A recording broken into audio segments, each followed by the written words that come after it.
오늘 말씀 제목이 한번 따라서 해주시기 바랍니다. 변질되지 말고 변화되어야 합니다. 세상은 변화무상, 너무 자꾸 바뀝니다.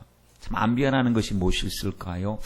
하나님의 말씀은 정말 진리입니다. 보이는 것은 잠깐이요, 보이지 않는 것은 영원하다 그랬습니다. 보이는 것은 다 변화받습니다. 사람도요, 다 달라집니다. 여러분 보십시오. 어떤 사람이 자기 일생을 사진을 찍은 거 참 옛날에 한번 봤는데 매일같이 자기를 찍는 거예요. 매일같이, 그것도 한 20년 동안인가. 매일같이 자기를 찍어갖고 20년 동안 붙여갖고 빨리 돌리니까 자기가 변하는 거예요. 얼굴이 참 젊었을 때 머리도 스타일도 바뀌고 머리도 빠지고 막 사람이 변하는데 참 대단한 열심히, 대단한 열심히. 자기 변하는 걸 찍을 뭘 하려고 그거를 매일같이 빠짐없이 자기를 매일같이 찍는 거. 근데 하나님 변하지 않는 것이 있으니 하나님의 말씀, 하나님 말씀. 여러분 세상에서도 변하지 않는 게 뭐가 있다고 그러죠? 이빨을 할 때도 변하지 않는 것이 금리가 좋다고 그러잖아요. 왜냐? 안 변한다고 좋다고 그러더라고요. 결혼할 때 보면 예물을 할 때 요즘 뭐 간단하게도 하지만 보통 전통적으로 결혼할 때는 돈이 많으면 다이아몬드, 다이아 반지 쓰고 좀 이제 금반지 끼고 금가락지 끼고 그러잖아요. 왜 예물을 그걸로 서로 주거니 받거니 할까요? 고가이기 때문에, 재산이 되기 때문에, 아니면은 돈 가지고 사람 마음을 사기 위해서, 그런 의미보다도 아마도 다른 건 다 변하는데 안 변하니까 변하지 말자고, 당신과 나와의 사랑이 변하지 말자고 서로 예물로 교환하는 것이 그 뜻이 아닌가 싶습니다. 여러분 생각해도 그것이 맞겠죠. 비싸니까 좋은 게 아니고 변하지 않으니까 가치가 있는 것이죠. 그러니 하나님, 세상의 것은 다 변해도 하나님은 영원 불변하신 분이시고 주님은 여전히 변하지 않습니다. 능력도 사랑도 은혜도 여전히 변하지 않습니다. 항상 똑같으신 분이십니다. 회전하는 그림자도 없으신 분이시라고 그랬습니다. 그리고 그분의 말씀은요, 1.1에게 변함도 없다고 그랬어요. 그러니 반드시 헛되이 말씀이 돌아오는 일이 없고 믿으면 믿는 대로 역사가 일어나는 것이 하나님의 말씀입니다. 그리고 우리도 우리 영혼, 육체를 잘 살아야 되는 것은 지난주 말씀에 보니까 우리가 육체의 남은 때를 어떻게 살 것이냐, 오직 하나님의 기쁘신 뜻을 쫓아 행하면서 쫓아서 우리의 육체의 남은 때를 살자라고 했는데, 왜 우리에게 육체의 남은 때가 굉장히 중요하냐면 이것이 영원히 하나님의 나라에서 영원히 가기 때문에 그렇습니다. 그러니 하나님 앞에 주어진 시간 속에서 우리가 죄 짓지 말고 허랑방탕하지 말고 정욕으로 살지 말고 오직 하나님의 뜻대로 열심히 충성했던 그 모습이 하나님의 나라에서 별과 같이 빛나는데, 오랫동안 한 20년 빛났으니까 이제는 다 빼앗아버리고 유효기간이 지났으니까 이거는 너는 이제 효력이 없어졌다, 이게 아니고 육체의 남은 때 어떻게 사느냐에 따라서 영혼의 때에 받을 그 가치와 상급이 결정되고 있으니, 여러분 우리가 육체의 남은 때 오직 내 뜻이 아닌 하나님의 뜻을 쫓아서 살아야 될 줄 믿습니다. 세상 사람들은 뭐 말할 것도 없습니다. 자기 뜻, 정욕을 위하여 세상 보이는 것을 위하여 살아가지만 성도는 그래서는 안 된다는 겁니다. 성도는 과거에는 몰라서 육체의 때를 죄 짓는데 탐욕 가운데 자기 중심으로 살았지만 주님 말씀을 알고 영혼의 때를 알고 난 다음부터는 우리는 내 멋대로 살 수 없는 것은 내 영혼 귀하기 때문에, 가치 있기 때문에, 영광 가운데 영광에 이르도록 성령님께서 우리를 변화시키기 위해서 우리를 이끌어가고 계시기 때문에 우리는 그분의 말씀에 순종해야 됩니다. 성령의 인도함을 받는 곧 그들이 하나님의 자녀입니다. 여러분 성령께서는 우리를 변화시키시거든요. 마귀는 우리를 변질시킵니다. 와서 타락시킵니다. 자꾸 믿음 안에서 살지 못하게 만들고 세상에 썩어질 것을 자꾸 추구하게 만들죠. 그러나 성령님은 우리 안에 오시면 우리에게 대하여 깨닫게 하시고 알게 하시고 보게 하시고 하나님의 나라를 사모하게 하시고 죄를 배척하게 하시고 하나님 앞에 순종하고 회개하게 하심으로 자꾸 변화시키는데, 영광에 이르도록 변화시키시는 분이 성령님이십니다. 내 것 갖고 변화됩니까? 내가 노력한다고 변화됩니까? 우리가 마인드 컨트롤 한다고 변화됩니까? 자기 암시하고 자기 노력한다고 변화됩니까? 안 변합니다. 희한하게도 안 변합니다. 말씀을 듣고 있으면서도, 예배당 안에서 나와 있으면서도 여러분 말씀을 듣고 끝나버린 때가 얼마나 많은지요. 보면은 우리는 달라야 됩니다. 지금 마지막 때는 롯의 때와 같고 노아의 때와 같다고 했습니다. 그러면 노아의 때가 어땠고 롯의 때가 어땠느냐 봤더니요. 시집가고 먹고 장가가고 사고 팔고 하는 겁니다. 여러분 이게 우리의 일상생활입니다. 우리도 시집가고 장가가고 먹고 사고 팔고 직장 다니고 사업하고 또 일하고 공부하고 다 이런 일상생활적인 것 우리의 일상생활입니다. 그런데 세상 사람들은 단지 그것뿐 그것이 전부입니다. 그러나 우리는 그것이 전부가 아닙니다. 일상생활을 하지만 하나님을 나라를 향하는 순례자의 의식을 가지고 하나님이 세상은 나그네 길 나는 다만 나그네 나는요 이 땅이 더 중요한 것이 아니고 우리 사랑하는 자녀들을 위해서 예비하신 천국 하나님이 그 초소를 예비하러 간다고 하셨는데 그 초소를 보여주시니 감사합니다. 말씀으로 계시해 주시니 감사합니다. 그 초소를 보고 사모하는 자가 되게 하옵소서 하고 성령님의 인도를 따라가면 우리 속에 주님의 형상 믿음의 장성한 분량에 이르기까지 우리가 달라지게 될 줄 믿습니다. 성도는 변질 아니면 변합니다. 둘 중에 하나입니다. 만약에 예수님 말씀을 듣고도 안 변하면 변질된 거예요.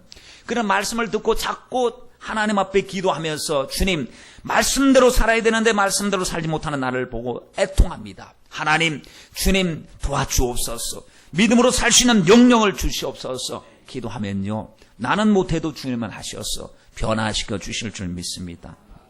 변화 변질은 비슷해 보이잖아요. 말 자체가 변했다. 그런데 변질은 뭐고 변화가 뭘까요? 가장 쉽게 생각하면 변질은 안 좋은 쪽으로 자꾸 안 좋은 쪽으로 달라지는 것이고 변화는 점점 나아지는 쪽으로 달라지는 겁니다. 쌀이 썩으면 먹을 수 있겠어요? 예? 변질돼 버렸는데 쌀도 변질되죠. 오래되고 뭐 그러면 쌀이 변질되면 먹을 수 있겠어요? 근데 쌀을 갖다가 식혜를 만들면 변화가 되었잖아요. 그러니까 먹을 때마다 얼마나 맛있습니까? 그리고 그걸 보존도 잘해야 되죠. 변질되지 않도록. 변화된 것을 변질되지 않도록 안전하게 보호를 해야 됩니다. 그러므로 하나님, 우리는 성도는 정말 성도는 변화되어야 되지 변질되어서는 안 되는 것이죠. 육신의 소욕을 따라 살던 사람, 성령의 소욕을 따라 사는 사람은 변화된 사람입니다. 여우 같은 여자가 여유 있는 여자가 되면 변질입니까? 변합니까? 예? 여우 같은 여자가 여유 있는 여자가 되면요. 또 화난 여자가 되면요. 화난 여자가 되면요. 변하잖아요. 좋잖아요. 좋은 쪽으로 점점 바뀌어지죠. 따지는 여자가 따뜻한 여자가 되면, 착각하는 여자가 자각하는 여자가 되면, 답답한 여자가 답을 아는 여자가 되면, 참 재밌는 말이죠. 답답한 여자가 답을 아는 여자, 착각하는 여자가 자각하는 여자 되면 이건 좋은 쪽으로 변화되는 거예요. 여러분, 변화를 누가 시킨? 성령님이 변화시킵니다. 예수 믿으면 우리 속에 변화의 바람이 불기 시작합니다. 하나님이 가만히 안 내버려 둡니다. 우리 이 모습 그대로 주님을 만날 수가 없기 때문에 자꾸 우리 속에서 우리를 변화시켜 주시는 것이죠. 그럼 변화하면 누가 좋아하시느냐? 하나님이 좋아하셔요. 누가 변화의 주체이시냐? 하나님이십니다. 그러면 변질되면 누가 좋아하느냐? 마귀가 좋아합니다. 변질시키는 주체는 누구냐면 악한 영들입니다. 우리를 타락시켜서 변질시키게 되는 것이죠. 변질은 내게 초점을 맞춥니다. 자꾸 내 입장, 내 사정, 내 생각 자꾸 거기에다 맞추다 보니 변질됩니다. 그러나 변화는 하나님 입장, 하나님 초점, 하나님 말씀대로 살면 우리는 변화될 줄 믿습니다. 변화는 하늘에 속한 것입니다. 그러나 변질은 땅에 속한 것입니다. 변화되면 다른 사람들이 좋아합니다. 유익이 됩니다. 그러나 사람이 변질되면 다른 사람에게 해악을 끼치는 것이죠. 변화된 사람은 섬기려고 합니다. 그러나 변질된 사람은 대접받으려고 하지요. 여러분, 변화의 열매는 전도 맺고 영생이요, 성령의 열매, 의의 열매, 빛의 열매를 맺습니다. 결국에 천국의 주인공이 됩니다. 그러나 변질의 열매는 죄악과 고통이고, 그리고 원망, 불평, 시기, 질투, 판단, 정죄해서 최후에는 실패하고 나중에는 지옥에 가게 되는 것이죠. 근데 문제는 서서히 달라지는 겁니다. 변화도 서서히 달라져요. 변질도 서서히 달라지니까 우리도 말씀 듣다 보면 서서히 달라져요. 아직까지 늘 말씀 듣고 도전을 받고 어떻게 바울을 닮아갈까? 어떻게 주님 뜻대로 살아갈까? 싶었지만 한 걸음 한 걸음 순종하고 돌아서 뒤를 돌아보면 그만큼 많이 와 있는 나를 보게 됩니다. 은혜라는 거죠. 하나님 은혜구나. 내가 모르는 사이에 그래도 약간이나마 믿음의 사람처럼 변화되어져 가는 것이구나 싶어요. 그런데 변질되는 것도요, 몰라요, 자기가. 자기가 달라지는 것을 모르고 나중에는 보면 심각해집니다. 죄의 안방에 앉아가지고 말이죠. 하나님을 등지고 있는데도 자기가 하나님을 등지고 있다는 사실조차를 몰랐다는 사실입니다. 여러분, 오늘 한 사람, 다 사울을 주목해보고자 합니다. 사울은요, 변질된 사람이었어요. 처음에는 변화되었습니다. 성령을 받았습니다. 예언을 냈습니다. 하나님을 기쁘시게 했습니다. 사람을 뽑을 때 하나님이 뽑으셨습니다. 하나님이 보시기에 좋았던 사람입니다. 근데 그가 그 자리를 잡고 겸손하지 못하고 주장하고 자기 주장하고 자기 뜻을 이야기하다 보니 점점 하나님이 못 쓸 수 없는 사람. 왜냐, 말이 안 통하니까요. 하나님이 어떤 사람을 못 쓰시니, 말이 안 통하는 사람, 말 안 듣는 사람은 사용할 수가 없습니다. 직장에 사장 말을 안 듣는 사람이 어찌 그 직원이 될 수가 있겠습니까? 그렇죠. 그러니 일사불란한 질서 체계가, 영적인 질서 체계가 세워져야 되는 것이죠. 여러분, 사울이 왜 이렇게 비참하게 되었을까요? 사울의 마지막이 어땠는지 아시죠? 악신이 들렸다가 자식들과 함께 그 마지막 전투에서 비참하게 자살해버리고 비참하게 죽어요. 비참하게. 아니, 왜 이래야 됩니까? 왜 이렇게 성령의 감동을 받은 사람이, 하나님 앞에 일꾼이 된 사람이 마지막 순간 이렇게 비참해야 됩니까? 그가 변질되었기 때문에 그렇습니다. 변질의 끝은 비참합니다. 우린 절대로 변질되지 말아야 됩니다. 여러분, 변질을 해갖고 행복할 줄 아십니까? 절대로 그렇지 않습니다. 변화할 때 주님의 위로를 받게 될 줄 믿습니다. 자, 그러면 사울이 살던 시대를 무슨 시대라고 이야기하죠? 시대적으로 구분해보면요, 우리가 공부한 바가 있습니다. 창조시대, 족장시대, 출애굽과 광야시대, 그리고 정복시대, 맞죠? 그리고 사사시대, 단일 왕국시대, 분열 왕국시대, 포로시대, 포로 귀환시대, 중간시대, 이렇게 구분을 하죠. 그러면 사울이 살던 청년기 시대는 어떤 시대죠? 사사시대입니다. 왜냐? 자기가 왕이 됨으로부터 왕시대, 단일 왕국시대가 이루어지는데 아직 왕이 안 되고 청년 때니까 사무엘이 마지막 사사가 있었던 때, 그러니 사사시대의 시대적인 경향이 어땠는가 살펴보면 이거는 하나님도 없어요. 자기가 왕이에요. 자기 소견대로 살아요. 영적으로 혼란합니다. 도덕적으로 문란합니다. 그래서 말씀이 무시되던 시대 속에서 살고 있었어요. 그때 그나마 사무엘이 하나님 앞에 말씀을 자꾸 전합니다. 회개시키고 송해를 하고 주님 말씀을 가리키고 사무엘이 늙어갑니다. 늙어가니 그 사무엘의 아들들이 사사가 되었어요. 후계자가 된 거죠. 백성들이 데모가 일어났습니다. 아닙니다. 우리에게 왕을 세워주십시오. 왜냐? 당신의 아들은 진실하지 않습니다. 당신은 하나님 앞에 신전의식을 가지고 진실하게 살지만 당신의 아들들은 그렇지 않습니다. 엘리 제사장의 아들들 비슷했나 봐요. 이렇게 신뢰를 심어주지 못합니다. 하나님, 이제 사사였던 마지막 사사 사무엘은 늙어가죠. 그리고 아들들은 신뢰가 안 되죠. 우리에게 왕을 세워달라고 요구하죠. 사무엘은 갑갑하죠. 왜? 하나님은 우리의 왕이시다. 원래 하나님이 우리를 친히 다스리신다. 우리는 왕이 필요 없다. 다른 나라 왕이 있고 다른 나라의 뭐가 왕족이 있으니 부럽습니다. 왕 세워주세요 했을 때 왕을 세움으로부터 여러분들에게 부담해야 될 부담, 노역을 해야 되고 세금 바쳐야 되고 그리고 징집해야 되고 참 여러 가지 납세 의무도 해야 되고 국방의 의무도 해야 되고 노동의 의무도 해야 되고 해야 될 일이 참 많은데 얼마나 심각한 줄 아느냐 했더니 그래도 해달라는 거예요. 사무엘이 어떡합니까? 기도합니다. 기도했더니 하나님이요, 그래, 그들이 원하는 대로 왕을 세우자. 주님이 말씀을 하시고 사무엘상 9장 16절 말씀에 주님이 이렇게 말씀하셨어요. 내일 이맘때에 내가 베냐민 땅에서 한 사람을 내게 보낼 것이다. 누가 보내시요? 하나님이 보내시는 거. 사무엘이 그 사람 봤습니까? 안 봤습니다. 그러면 사울은 자기가 왕이 될 걸 알고 있습니까? 자기도 몰랐습니다. 하나님이 주목하고 계셨다가 괜찮으니까 내일 이맘때 베냐민 땅에서 한 사람을 보낸대요. 그래서 왕을 세우자는 겁니다. 이때 여러분, 주님으로부터 뽑힌 사람입니다. 자기가 스스로 하고자 했던 사람도 아닙니다. 중심을 보신 주님 보실 때 그 중심이 얼마나 아름다웠던가요. 사울이라고 하는 이름 자체가요, 희망이라는 뜻이요, 여호와께 구한다라고 하는 뜻입니다. 하나님을 의식하는 사람이었습니다. 하나님이 그에게 희망이었습니다. 풍채 만나보니 풍채도 괜찮아요. 용모도 준수해요. 성품도 고결해요. 주위 사람들에게 총망도 있고 그 가문도 유력한 가문이었습니다.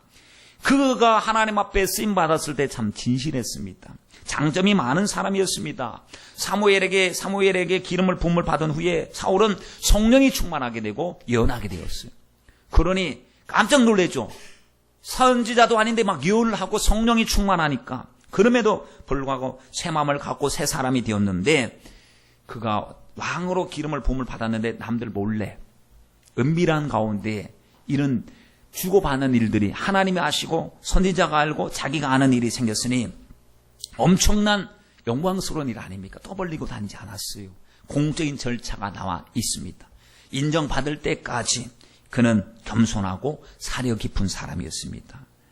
사무엘이 백성들을 미스마로 모았어. 제비를 뽑았는데 왕을 뽑기 위해 제비를 뽑았는데 사울이 뽑히는 거고요. 여러분 제비를 뽑는 것은 사람이지만 그 뽑게 하시는 분은 하나님이신 것을 알 수 있습니다. 사울이 딱 뽑혔습니다. 근데 여기에 불만을 내세우고 나오는 사람들이 있습니다. 무슨 베냐민 지파에서 저 사람이 왕이냐 우리는 인정하지 않는다는 겁니다. 인정할 수 없다는 거예요. 지금 화가 나갖고 물을 모아갖고 그 하나님이 기름 부음 받고 제비를 뽑은 사람을 인정하지 않습니다. 이로할 때 말이죠. 예물도 왕에게 다른 사람들은 다 축하합니다고 예물을 보낼 때 예물을 안 보내고 등지고 정적이 되어서 있을 때 참았습니다. 참을 수 있는 사람입니다. 그러던 중에 왜 이들이 인정을 하지 않았느냐 봤더니요. 베냐민 지파에서 나왔기 때문에 베냐민 지파는 12지파 중에서 가장 작은 지파입니다. 가장 작은 지파. 땅덩어리도 조금 많습니다. 그 지파인데 하도 뭐라고 그럴까요? 자존심은 있어요. 또 베냐민 지파 여러분 사사시대 말기에 보면 어떤 엄청난 일이 생깁니다. 19장, 20장, 21장 말씀을 읽어보면요. 이 베냐민 지파가 전 지파를 상대로 전쟁을 벌여요. 뭐 여러 가지 무슨 뭐 잘못한 사람 내놔라, 뭐 죄 지은 사람 내놔라 해도 안 내놓으니까 전쟁이 벌어지는데요. 거기서 베냐민 지파가 싸그리 망합니다. 얼마나 망하냐면 지파인데 한 지파인데 남자가 600명밖에 안 남도록 남자를 싹 죽여버렸습니다. 그러니 사사시대 말기 시대에 그 베냐민 지파에서 그 반역한 지파에서 작은 지파에서 문제가 되는 지파에서 왕으로 어느 지파의 소속이래 물어보니까 베냐민 지파래. 인정을 하고 싶었겠습니까? 인정을 안 합니다. 그때 하나님께서 인정받게 하시는 사건을 일으키시는데 암몬 사람들이 쳐들어왔습니다. 사람들이 혼비백산에서 다 도망가려고 했을 때 누가 왕이죠? 내가 왕이잖아요. 사울이 왕이잖아요. 리더십을 보여줘야 되잖아요. 그래서 지금 소를 잡아가지고 각을 탁 떠갖고 각 그 사는 곳으로 다 보냈습니다. 각을 떴어. 그리고 경고했습니다. 누구든지 사무엘과 사울을 따라 적과 싸우지 않고 꽁무니를 빼는 자는 저 소처럼 될 테니 내 말에 왕의 말에 또 선지자의 말에 순종해라. 오합지졸이 되어서는 어찌 전쟁에서 이길 수 있겠느냐. 능히 이길 수 있으니 믿고 따라라 라고 하는 이 싸움에서 사울은 암몬군을 크게 무찔렀습니다. 그러니 그 보기하고 다른 거예요. 리더십이 있고요. 또 왕의 권위를 세울 만한 엄청난 일이 생긴 거죠. 그러니 다른 사람들이 깜짝 놀랍니다. 사울을 막 우러러보고 추앙하게 되고 대단하다. 야, 왕 잘 뽑았다. 저런 사람이 우리에게 왕이 되면 정말 우리가 원하던 바 왕이 아니냐. 그러면서 어떤 사람들이 사무엘 앞에 또 사울왕 앞에 나왔습니다. 나와서 뭐라고 이야기하냐면 요구를 하는데 사울이 왕으로 뽑혔을 때 빈정거린 사람 있죠. 거부했던 사람 있죠. 그 사람들을 요절을 해야 되겠습니다. 왕의 권위를 감히 도전했으니 살려둘 자가 아닙니다. 그들을 끌어내어 죽이도록 허락해 주십시오. 하나님께서 세우신 왕을 무시하는 자들을 살려두어서는 안 됩니다. 사울이 굉장히 위로가 됐을 것 같아요. 그렇죠? 자기 편에 서서 그럴 때 아니라고 했어요. 보복하지 말라고 그랬습니다. 정치적으로 보복하지 않겠다고 그랬습니다. 정적을 끌어안았습니다. 반대 세력을 용서했습니다. 이 정도 여유 있는 사람이에요. 관대한 사람, 너그러운 사람, 사람을 사랑할 줄 아는 사람, 용서할 줄 아는 사람이었습니다. 사무엘이 얼마나 기뻤을까. 하나님이 사람 잘 뽑아주셨구나. 야, 믿음직스럽구나. 그러니 이제는 왕이 됐으니까 자기는 이선으로 물러가면서 나는 기도하는 일에만 전념할 것이다. 나는 여러분들의 영혼을 위해서 기도하는 일에 전념할 것이고 다스리는 일은 사울에게 다 맡겨도 되겠다 할 정도로 신임이 가는 그러한 사람이었습니다. 그렇죠. 그런 그가 40년 동안 이 왕의 자리에서 군림을 하게 되는데 문제가 생깁니다. 변질됐다는 겁니다. 사람이 변질되지 말아야 되는데 변질되면 하나님 못 쓰시는데 변질되었습니다. 그것도 불과 2년밖에 되지 않았는데 지금 블레셋이 군대를 몰고 쳐들어오게 됐죠. 첫 번째 문제입니다. 블레셋이 침략으로 전쟁이 일어나게 되었는데 블레셋 하면은 팔레스타인을 블레셋이라고 부릅니다. 그러니 블레셋이 철기 문명을 제일 먼저 받아들였습니다. 그러니 무기가 막강하죠. 조직화되어 있죠. 비교가 안 되죠. 거기 군대가 몰려 들어오고 있으니 사울이 긴장하게 되죠. 믹마스라고 하는 곳에 군인들이 딱 진치고 있고 우리들도 여기서 싸워보려고 군인을 모집했습니다. 근데 그나마 하나님 중심으로 전쟁하기 위해서 제사 드리고 전쟁하게 되어 있습니다. 그때 사무엘이 말했습니다. 이 일의 안에 내가 도착할 테니까 준비하고 계십시오. 반드시 하나님 앞에 예배드리고 전쟁해야 됩니다. 전쟁의 결과를 하나님께 맡겨야 됩니다. 일의 안에 내가 꼭 옵니다. 그랬습니다. 그랬습니다. 일회를 기다려야 되는 거예요. 그런데 문제는 하루를 지나도 사무엘이 안 오는 거예요. 이틀이 지나도 사무엘이 안 와요. 3일, 4일, 닷새, 엿새 사무엘이 안 와요. 근데 상황이 급박하게 돌아갑니다. 저기 적군들은 점점 가까이 오지요. 군사들은 오합지졸이 돼서 무서워서 막 낙오병이 도망병이 생기기 시작하죠. 옆에서 사람들의 목소리가 들려오는데 아니 급박할 때 빨리빨리 어떻게 대책을 세워서 뭔가를 해야 되지 않습니까? 가만히 내버려뒀다가 이거 싸워보지도 못하고 나라가 이거 완전히 뿔뿔이 흩어지게 되었습니다. 왕이시여 도대체 뭐합니까? 리더십을 보여주세요. 뭔가를 빨리 흩어지는 사람들에게 하나로 모을 수 있는 뭔가를 시행하십시오 라고 하는데 할 게 있나요? 할 게 없잖아요. 제사는 자기가 드려서는 안 된다는 사실 그가 알고 있었습니다. 여러분 7일이라고 하는 숫자 말이죠. 1이라고 하는 숫자는 보면 시험의 숫자더라고요. 기다림의 숫자예요.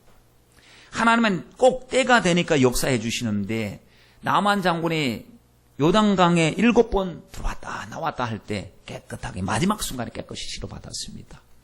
그리고 여리고성을 돌 때도 7일 동안 돌게 하셨습니다. 그러니 기다림의 숫자입니다. 근데 기다림을 잘 기다려야 되는데 기다리다 보면 불안할 때가 있거든요. 기다리다 보면 아니 이런다고 뭐 문제가 해결되나 라고 싶을 때가 있어요. 여러분 하나님은 왜 우리를 기다리게 하실까요? 아니 하나님 우리에게 차라리 마음 편하게 좀 해주시면 얼마나 좋을까요? 그렇죠? 아니 하나님께서 보실 때 막판에 역사하지 말고 그 중간에쯤에 아브라함이 이삭을 데리고 지금 모리아 산으로 가는 도중에 그래 내 믿음 인정받았다 됐다 이제는 너 자식 안 죽여도 된다 그러면 얼마나 좋겠습니까? 아니 하인까지 다 여기 있으라고 그러고 아들 데리고 아들이 말하기를 하나님 이 도상자가 있는데 재물은 어디 있습니까? 라고 말할 정도까지 그리고 아들을 눕혀놓고 묶어놓고 이제 칼을 빼서 죽이려고 하는 그 순간에 하나님 말씀하시는 거. 그때까지 자기 죽이는 과정인데 여러분 이거 보통 우리도 이런 경험을 합니다. 하나님 응답해 주시려면 아슬아슬하게 응답해 주시지 마시고 그냥 짜잔하고 빨리 응답해 주세요. 불안하지 않게 말이죠. 정말 하나님 불안하지 않게. 근데 우리는 왜 불안하냐면 믿음이 없기 때문에 불안한 겁니다. 저와 여러분 참 많이 경험합니다. 아니 하나님이 살아계시고 반드시 하나님의 뜻대로 될 것을 믿으면 그때까지 기다려야 되는데 믿는다고 말하면서도 우리가 우리 속에 믿음이 없어요. 그러니 불안해한 겁니다. 여러분 사랑한 모든 두려움을 내어 쫓는다고 그랬습니다. 하나님을 사랑하는 것이 우리의 실체가 되어야 될 줄 믿습니다. 사랑한다고 하는데 사랑하지 않는 것처럼 행동합니다. 하나님밖에 사랑하지 않는다고 말은 하는데 하나님보다 더 사랑하는 것이 있는 사람처럼 행동할 때가 얼마나 많은지 모릅니다.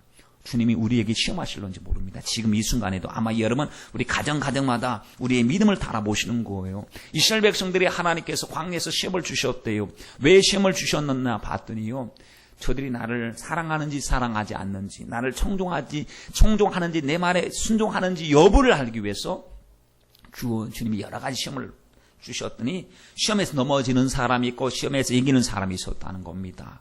여러분 지금 사울 왕이 하나님의 주권을 얼마나 인정하는가 하고 지금 주님이 시험하시는 그 중요한 순간입니다. 사무엘이, 아니 우리도 이왕이면 7일 동안 기다릴 필요 없이 사무엘이 빨리 와서 제사 드리고 하면 얼마나 좋을까. 여러분 우리 그렇게 생각하죠. 사무엘도 아마 그렇게 하고 싶었을 것 같아요. 그런데 하나님의 뜻이 그것이 아니었음을 우리가 알 수가 있지요. 의심이 와도 불안해도 세상 소리, 인간의 소리가 들려줘도 현실이 불안해도 여러분 대책 세워야 됩니다. 이러다가 혹시 어떻게 되는 것 아닙니까? 라고 해도 우리는 하나님은 역사의 주관자이십니다. 이를 지어 성취하시는 분이십니다. 알파와 오메가가 되신 줄 믿습니다. 이 고비 믿음으로 잘 넘길 수 있도록 도와주옵소서. 사울이 이 고비에서 넘어갔습니다. 이 경계선에서 넘어지고 말았습니다.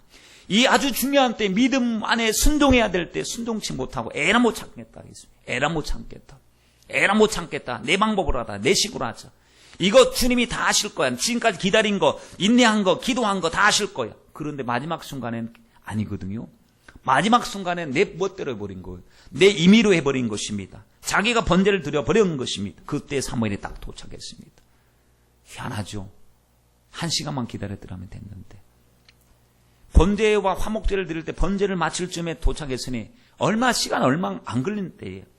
그러니 7일 동안 마지막 순간에 하나님께서 마지막 순간 7일 그 해가 넘어갈 때까지 기다려야 되는데 7일이라고 안 온다고 성급하게 행동해버리고 만 것이죠. 여러분 우리도 간발의 차이로 하나님께 응답받지 못한 것이 없는가 생각해야 됩니다. 참지 못했어. 조금 더 기도하고 조금 더 순종하고 조금 더 참고 했더라면 얼마든지 넉넉하게 이겼을 수많은 문제들을 참지 못한 까닭에 내가 결과를 악화시키는 어리석은 자가 된 것은 아닌지. 여러분 사무엘은 약속을 어기지 않았습니다. 7일째 되던 정확한 때에 온 것처럼 하나님 또 약속을 어기지 않습니다. 단지 마음이 불안하고 초조한 것이 문제였습니다. 마음이 평안했더라면 얼마나 좋았을까요? 여러분 사무엘이 말합니다. 아니 도대체 이게 무슨 일이요? 그랬습니다. 이게 도대체 무슨 일이요? 사울이 변명합니다. 여차저차했습니다. 백성들은 흩어지고요. 저 군인들은 몰려오지요. 지금은 여기저기서 사람들이 참모들이 말하기를 대책을 세워야 된다고 이야기했습니다. 나는 하고 싶지 않았습니다. 사람들이 막 해야 된다고 했습니다.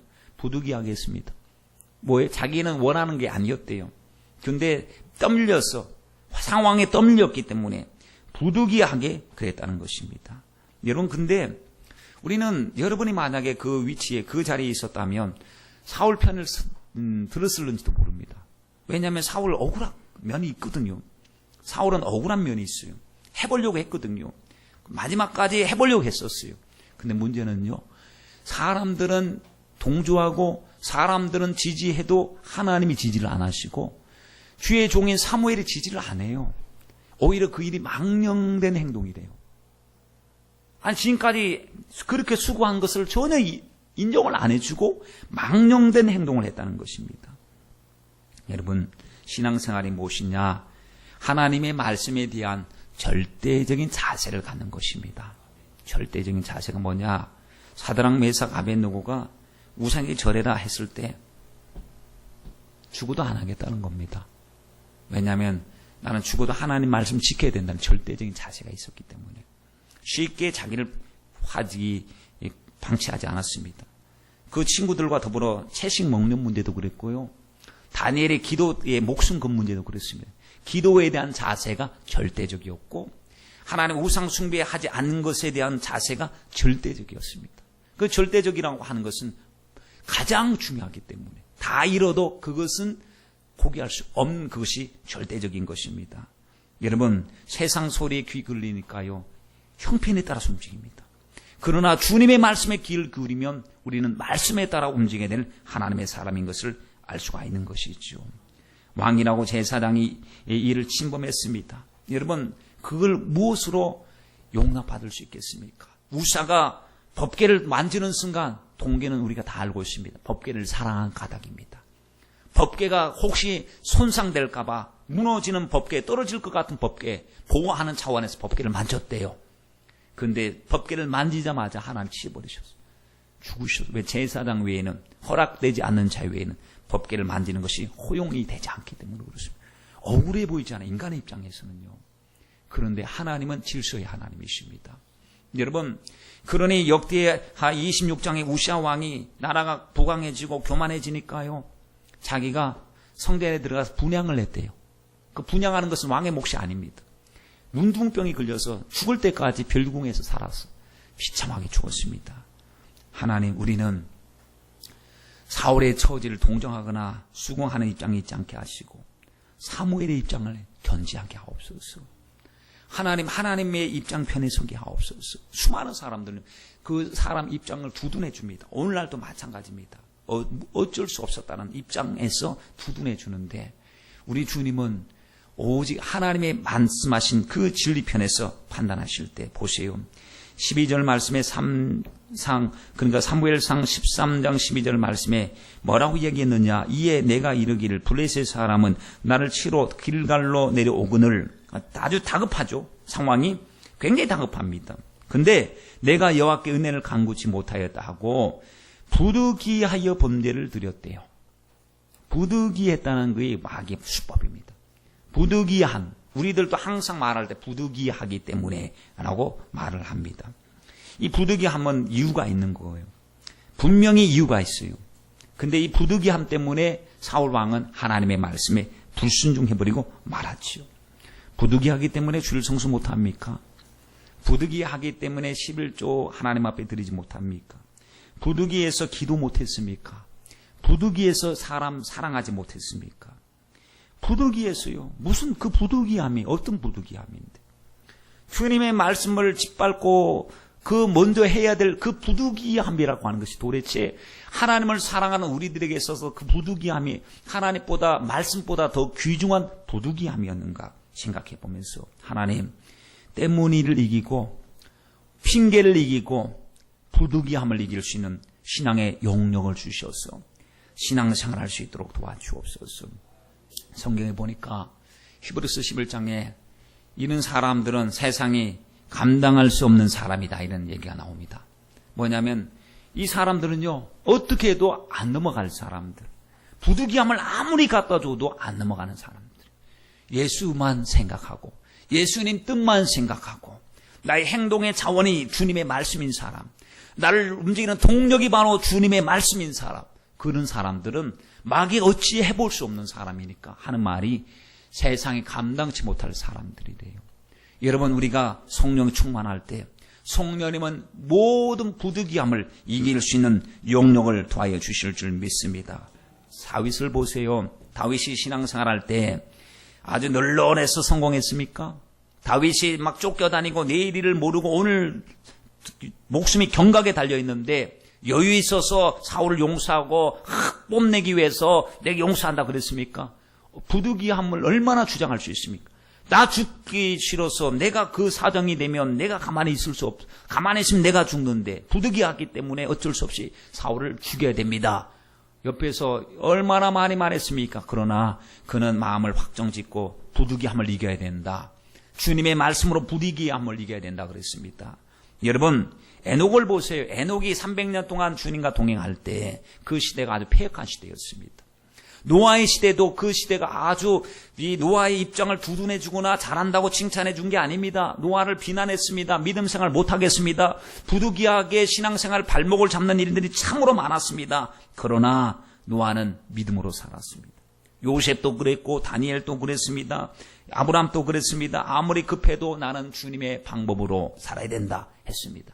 여러분, 우리도 하나님, 사울의 모습을 보면 참 정상을 참작해 주면 얼마나 좋을까, 이런 생각이 드는 우리 인본주의적인 생각을 갖고 있는데, 하나님, 하나님의 말씀 안에 살게 하옵소서. 어떤 설교를 들었는데요, 그 설교가 참 보면 참 새롭게 적용을 하는구나, 이런 생각이 들 설교였습니다. 뭐냐면 베드로는 예수님의 뒤통수를 보고 쫓아가야 된다는 거예요.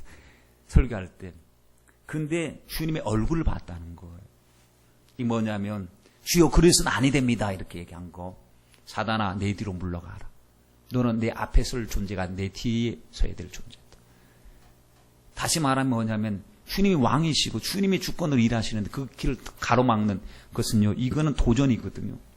베드로도 주님이 먼저 가시면 뒤통수 보고 쫓아가야 되는 거예요. 그렇죠? 그러니까 그게 은혜가 되더라고요. 그렇구나. 우리도 모두 주님 가신 행적을 쫓아가야 될 사람이고 주님 뒤통수를 보고 쫓아가야 될 사람이지 주님 가는 길 가로막아서 아니되옵니다 라고 할 존재가 아니라는 겁니다. 한낱 세상의 왕도 누가 딱 가로막으면, 이유 없이 가로막으면 이게 엄청난 죄가 되는데 감히 우리가 우리 입장을 가지고 하나님을 가로막는다고 생각해 본다면, 여러분, 주님이 거룩하신 그분이 어떤 분이시겠습니까? 하나님, 모든 상황을 생각해 볼 때 주님 어둡고 힘들고 어려워도 순종하면 그렇게 됐는데, 순종하면 또 그렇게 사라지는데, 순종하고자 하는 마음이 내 마음속에 없기 때문에, 못하는 것이 아니라 하고자 하는 마음의 부족, 믿음의 부족 때문에 넘어진 적이 너무 많습니다. 다 이유가 핑계가 많았지만 사실 믿음이 없는 그것으로 말미암아 일어난 수많은 일들을 주님 믿음을 회복해 주세요. 주님의 주권을 인정할 믿음을 주시옵소서. 강력한 회방이 있어도 상황에서 막 그냥 천만인이 둘러진치고 나를 죽이려고 해도 주님의 주권을 인정하게 해주세요. 주님의 알파와 오메가 나의 전부이심을 인정하게 하여 주셔서 사울왕이 실패했던 전투를 밟지 않게 해주시고 오직 우리는 주님 말씀하신 대로 기다리러 하면 기다리고 흥하든지 쇠하든지 망하든지 하나님 주님의 주권을 인정하는 주님의 것이 되게 하여 주옵소서. 여러분, 우린 사울의 전투를 밟지 말고 반면 교사로 삼아서 정신 바짝 차리고 주님이 말씀하실 때마다 아멘하고 그 말씀에 순종하는, 그리고 기도하며 기다리는 저와 여러분이 되시길 바랍니다. 두 번째 사건이 벌어집니다. 이것도 전쟁과 연관이 되어 있습니다. 전쟁과 연관이 되어 있다는 것은요, 급하다는 거예요. 급하다는 거. 아말렉 전쟁과 전쟁이 발발되어졌습니다. 아말렉과. 그때 사무엘상 15장 1절 말씀에 보면, 우리 그냥 쓱 지나치기 쉬운 말씀인데요, 그 말씀을 보면 주님이 이렇게 말씀하시면 사무엘이 사울에게 이르되 여호와께서 나를 보내어 왕에게 기름을 부어 그 백성 이스라엘 위에 왕을 삼으셨은즉 이제 왕은 여호와의 말씀을 들으소서. 아는 사람에게 이런 말을 해줄기보다도 잊어버릴 것 같으니까 자꾸 얘기해 주는 거예요. 1절 말씀에 하나님 나를 보냈다는 거예요. 하나님 나를 보냈다. 여호와께서 나를 보내어 왕에게 기름을 부어서 그 백성 이스라엘 위에 왕을 세워주셨습니다. 잘 기억해야 됩니다. 왕이시여. 왕은 왕인데 위에 왕을 다스릴 왕이 계셔요. 그분이 하나님이시거든요. 그러므로 왕은 사람들에게 왕이지 하나님 앞에서도 왕 아닙니다. 하나님을 향해서는 종입니다. 종. 그러니 왕은 하나님 말씀 들어야 됩니다. 말씀 드려야 됩니다. 라고 먼저 전제하고 이야기합니다. 왜 이런 얘기를 하고 있습니까? 아무리 봐도 변질되고 있거든요. 그래서 하나님의 말씀 속에서 3절 말씀에 가서 아말렉을 쳐서 그들의 모든 소유를 남기지 말고 진멸하되 하나도 남기지 말고 다 죽이라고 명령하셨습니다. 반드시 시행하십시오 했더니 예 그랬어요. 그러나 예는 거짓의 예입니다. 그런데 보세요. 9절 말씀에 분명히 주님의 의중이 분명히 확실히 드러났는데 사울과 백성이 아각과 그 양과 소의 가장 좋은 것 또는 기름진 것 어린 양과 모든 좋은 것을 남기고 그랬어요. 불순종했어요. 진멸키를 즐겨 하지 아니하고 가치 없고 낮은 것은 진멸하니라. 하나님 중심이 아니고 자기 생각 중심입니다. 변질은 자기 생각 중심으로 사는 것이 변질입니다. 사무엘이 이 상황을 모르고 있어요. 왜냐하면 사무엘이 지금 전쟁터에 있지 않았기 때문에. 근데 하나님이 사무엘에게 가서 말씀을 하시는 거예요. 왜? 속 상하셨어요. 11절 말씀에 내가 사울을 세고 왕 삼은 것을 후회한다. 왜 후회하냐? 말을 안 듣는다는 겁니다. 내가 말해도 예스 해놓고 안 하는 거. 말을 안 들어요. 내 명령을 이루지 않아요. 그러니 후회한다는 겁니다. 여러분, 우리가 성도가 하나님 말씀을 듣는 것을 등한히 여기고 말씀을 청종하지 않으면 주님께서 내가 너를 부른 거 후회한다. 이래 보십시오. 얼마나 이거 심각한 문제겠습니까? 내가 너를 위해서 십자가에 못 박힌 거 내가 후회한다고 얘기해 보십시오. 내가 도대체 어떤 죄를 지었기 때문에. 왜 후회를 하느냐 봤더니 후회하는 이유가 있습니다. 말 안 듣기 때문에. 말이 안 통하기 때문에. 성도는 주님과 말이 통해야 될 줄 믿습니다. 주님 말씀 듣고 깨닫고 아멘하고 회개하고 그 말씀대로 사는 것이 성도 아닙니까? 근데 성도가 하나님과 말은 안 통하고 마귀와 말이 통한다고 생각해 보십시오. 그래서 후회한다고 하니까 사무엘이 근심해서 온 밤을 여호와께 부르짖었대요.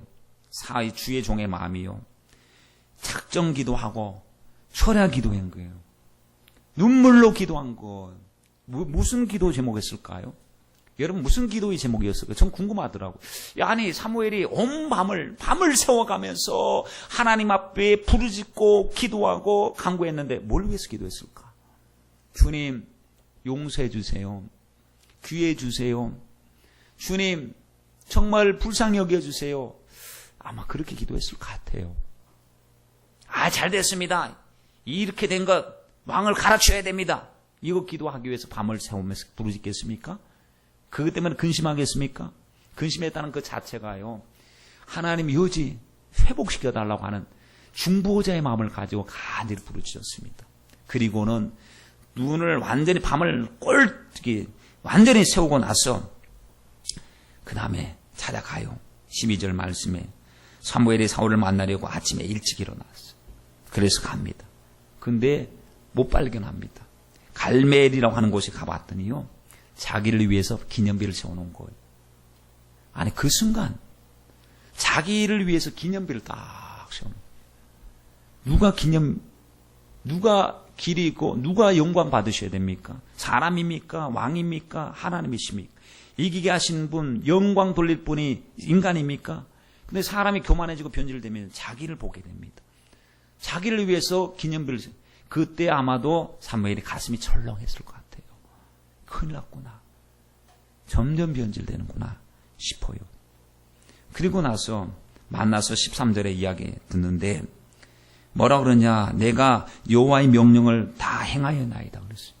아니 자기가 한 행동을 모르고 있어요.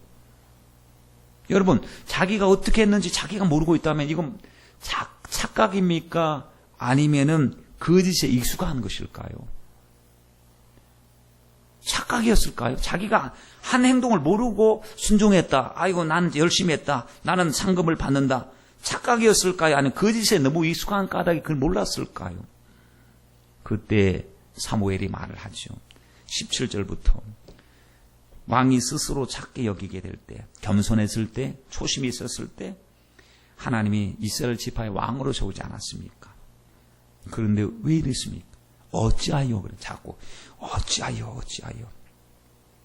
어찌하여 이런 일이 생겼습니까? 아니 왜 아까 그 전에 주님의 말씀을 그렇게 얘기했는데 신신당부했는데 왜 말씀 순종하지 않았습니까? 그것이 말씀 순종하지 않는 죄가 얼마나 큰 죄인지 몰랐습니까? 19절에 어찌하여 왕이 여호와의 목소리를 청종치 않고 탈취하기만 급급하여 여호와의 악하게 여기시는 것을 행하였나이까? 왜 변질되었습니까? 왜 초심을 잃었습니까? 왜 이렇게 되었습니까? 어쩌다 이렇게 되었습니까? 아니 말씀에 불순종하고 나서도 전혀 죄의식이 없는 이유는 무엇입니까? 그리고 착각하는 이유가 무엇입니까?